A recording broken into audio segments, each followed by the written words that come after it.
नमस्कार दोस्तों, आपका स्वागत है पहलवान गुरुदीन ग्रुप ऑफ कॉलेज के यूट्यूब चैनल पर।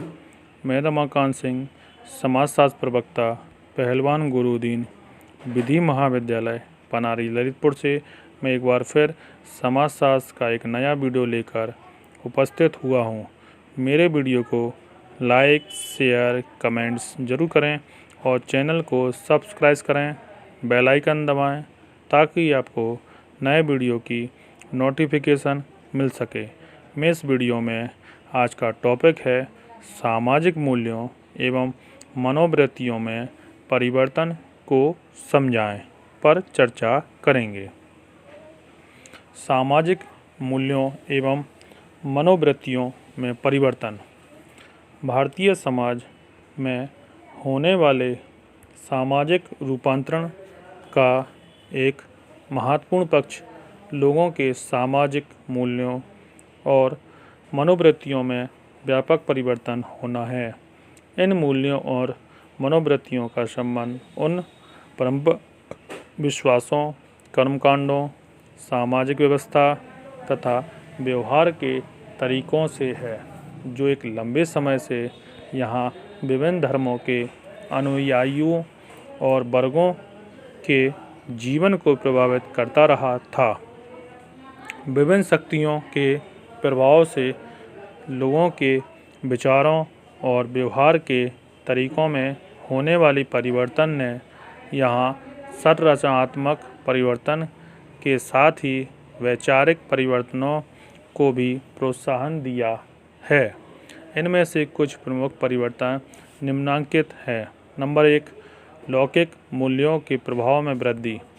परंपरागत रूप से भारतीय सामाजिक व्यवस्था से संबंधित अधिकांश व्यवहार कुछ अलौकिक मूल्यों पर आधारित थे।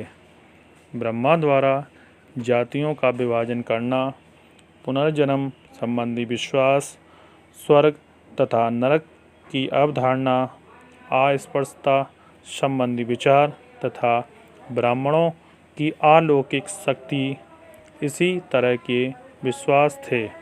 आधुनिकीकरण तथा पश्चिमी मूल्यों का प्रभाव बढ़ने से उन मूल्यों को अधिक महत्व मिलने लगा जो अलौकिक विश्वासों की जगह लौकिक अथवा सांसारिक सफलता को अधिक महत्व देते हैं। इससे धर्मनिरपेक्षता की भावना सुदृढ़ बढ़ने लगी। स्वयं धर्म को मनोवैज्ञानिक संतुष्टि के साधन के रूप में देखा जाने लगा।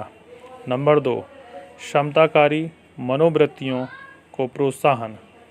वर्तमान भारतीय समाज में विवाह, परिवार, नातेदारी, जाति व्यवस्था तथा समाज के दुर्बल वर्गों से संबंधित जिन मूल्यों को प्रोत्साहन मिला है वे समताकारी और मानवतावादी विचारों पर आधारित हैं। आज कर्मकांडों को पूरा करने की जगह मानव सेवा का समाज में अधिक महत्व है। समाज में जाति, धर्म, आयु और लिंग पर आधारित भेदभाव तेजी से कमज़ोर पड़ते जा रहे हैं। जातियों का संस्तरण लगभग पूरी तरह टूट चुका है। नंबर 3, नई सामाजिक चेतना का विकास। भारत में स्मृतिकालीन धर्म तथा उससे संबंधित व्यवहार के नियमों के कारण एक लंबे समय तक यहाँ लोगों का जीवन विभिन्न प्रकार के अंधविश्वासों और कुप्रथाओं के अधीन रहा। सती प्रथा, बाल विवाह, दहेज प्रथा, छुआछूत, स्त्रियों का शोषण के अभाव में यहाँ निम्न जातियों का अमानवीय शोषण हुआ। वर्तमान भारतीय समाज में एक ऐसी सामाजिक चेतना पैदा हुई जो 19वीं शताब्दी के समाज सुधार आंदोलन से भी संभव नहीं हो सकी। नए सामाजिक मूल्यों के अंतर्गत उन लोगों को पिछड़ा हुआ और अधार्मिक समझा जाता है जो इस तरह की कुप्रथाओं में विश्वास रखते हैं। यह एक ऐसा विचारक परिवर्तन है जिसने भारत के बहुसंख्यक बिंदुओं की संस्कृति को पूरी तरह बदल दिया। नंबर 4, कर्म कांडों के प्रभाव में कमी। परंपरागत भारतीय समाज में धार्मिक कर्म कांडों की संख्या जंगली पेड़ पौधों की तरह तेजी से बढ़ती जा रही थी। अधिकांश लोगों के जीवन में कर्म कांडों का पूरा करने की अनिवार्यता एक ऐसी विपत्ति बन गई जिसके कारण ग्रामीण जीवन में अधिकांश लोगों का जीवन ऋणों के बोझ से दब गया। जन्म से मृत्यु तक विभिन्न संस्कारों को पूरा करने के अतिरिक्त विभिन्न अवसरों पर ब्राह्मण भोज, पाश्चात्य विद्वानों, संस्कारों एवं अनुष्ठानों के दबाव ने व्यक्ति को अपने परिवार और गांव से बाहर निकलकर कुछ सोचने और करने का अवसर भी नहीं दिया। आज इन कर्मकांडों से संबंधित विश्वास इतने कमज़ोर पड़ चुके हैं कि अधिकांश व्यक्ति इन्हें पूरा करना आवश्यक नहीं मानते हैं। विवाह और मृत्यु से संबंधित संस्कारों का भी बहुत संक्षिप्तीकरण तथा परिमार्जन हो गया है। इस परिवर्तन ने लोगों को अपनी सामाजिक व्यवस्था का पुनर्मूल्यांकन करने का अवसर दिया है। नंबर 5, व्यक्तिगत स्वतंत्रता में वृद्धि।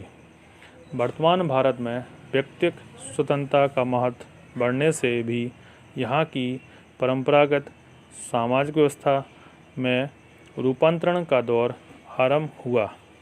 परिवार में अब युवा और महिला सदस्य सभी तरह की व्यक्तिगत स्वतंत्रता का दावा करने लगे हैं।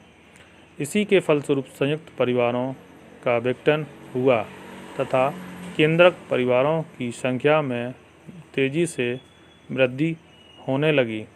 लोगों के पारस्परिक संबंधों का निर्धारण भी व्यक्तिगत स्वतंत्रता के मूल्य से प्रभावित हुआ है। यह सच है कि भारतीय समाज में परिवर्तन तथा रूपांतरण के फलस्वरूप अनेक नई समस्याएं भी उत्पन्न हुई हैं, लेकिन यह समस्या इतनी गंभीर नहीं है कि उनका समाधान न किया जा सके।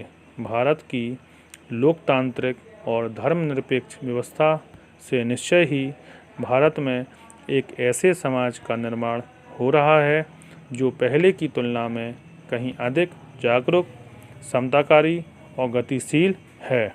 बस आज का व्याख्यान यहीं समाप्त किया जाता है। धन्यवाद।